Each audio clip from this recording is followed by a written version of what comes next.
Hey everybody, happy Tuesday. I wanted to just do a quick video. I've got some stuff on my mind and I feel like that maybe somebody out there can relate with how I'm feeling. And also want to reflect a little bit about the fact that I consider myself a parent of a child with autism.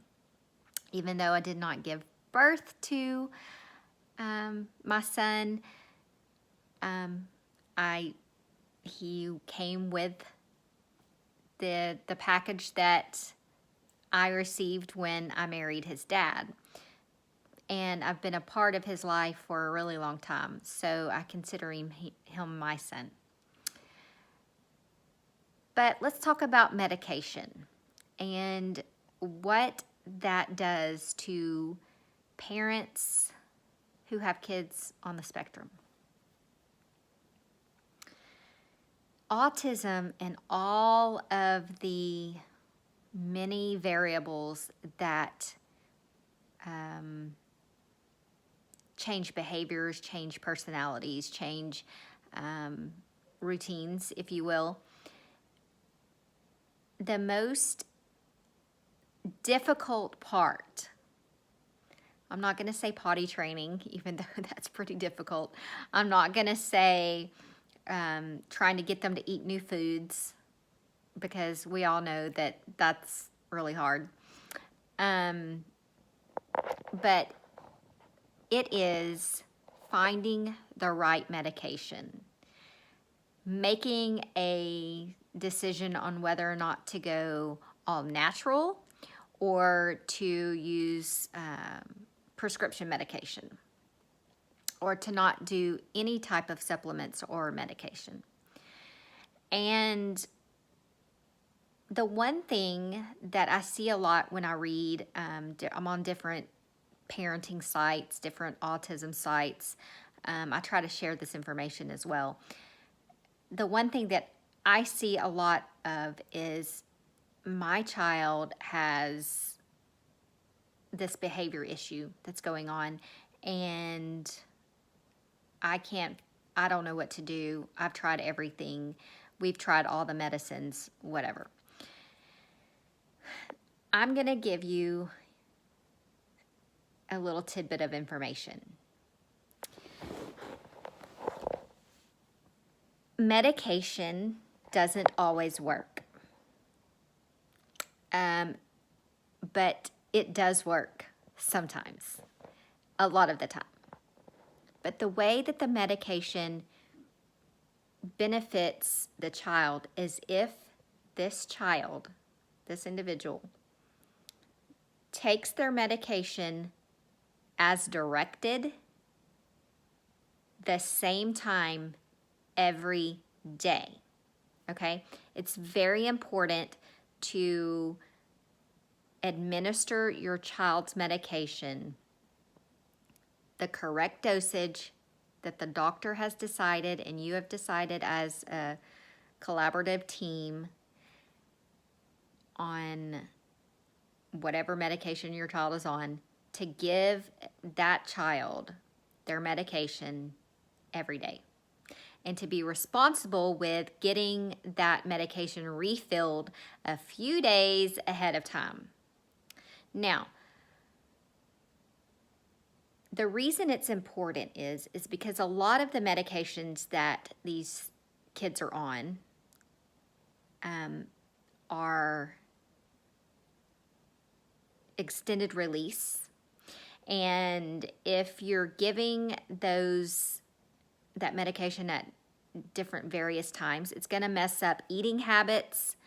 It's going to mess up sleeping habits, which in then turn messes up the environment habit. So making sure that the medication is the right dosage, the right type of medication for the symptoms, and given at the exact same time every single day, no matter what, is going to make a big difference. Now, it doesn't solve everything.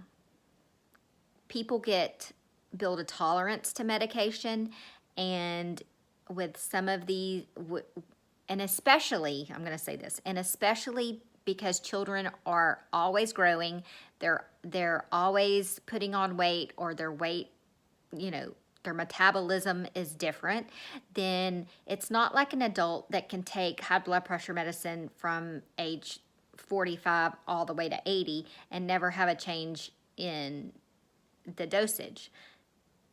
The only time that really happens is if you have a lifestyle change or a major change in weight. Okay, but your child is growing all the time. That's why it's so important to always be in a conversation with your pediatrician.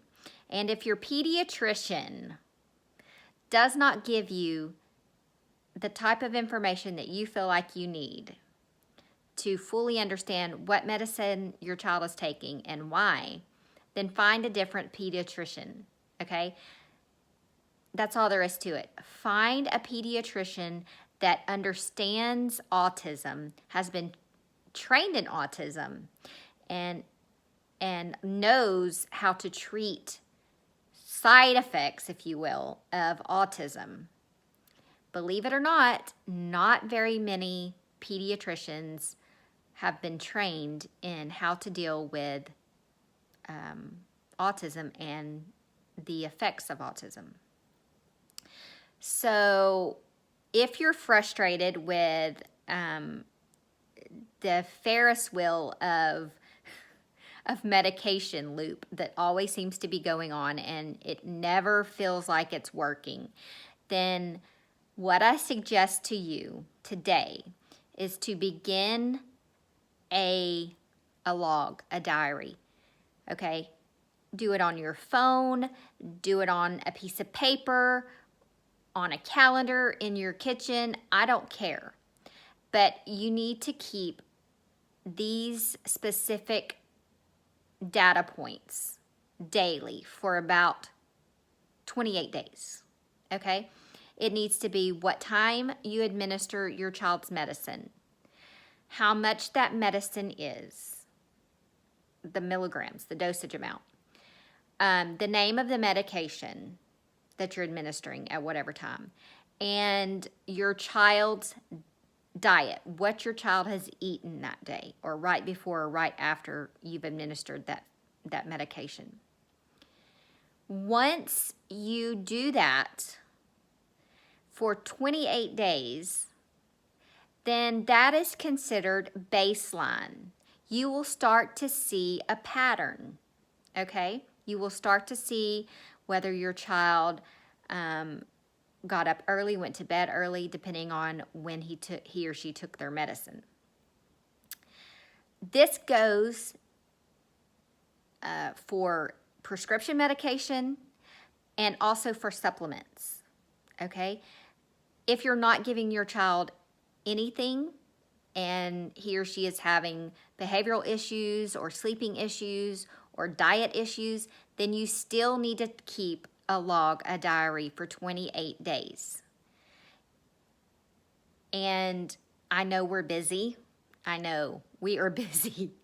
I'm busy. I mean, like today, I wore my shirt inside out for 8 hours and no one told me, okay? We're busy. I get it. But you're going to have your child with you for 18 plus years. And during these 18 plus years, it's either going to be a very, very hard uphill battle with behavior, or it's going to be not so hard. I don't know how to say it any different. Gluten-free diets, casein-free diets, keto diets, full protein diets, no sugar diet. I mean, whatever you want to say, however you're doing it, or if it's just a free-for-all. I'm not a nutritionist. I have studied some things regarding gluten-free, plant-based, that sort of thing. I'm not an advocate for or against it. I think it's an individual choice, and I think it should be individually monitored for your child.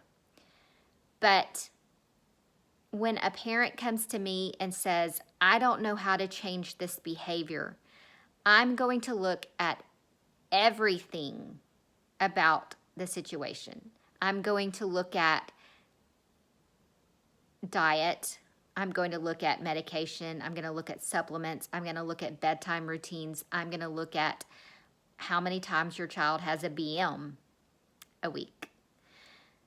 Especially if you have a child that is not able to communicate very well or is nonverbal, maybe not even potty trained, then those are questions that it's going to be hard for you to answer if you're not keeping a diary, a log. You don't have to become obsessive about it, but keeping as much information that you can, that when you go to your pediatrician, you can say for 28 days, this is what my child has done.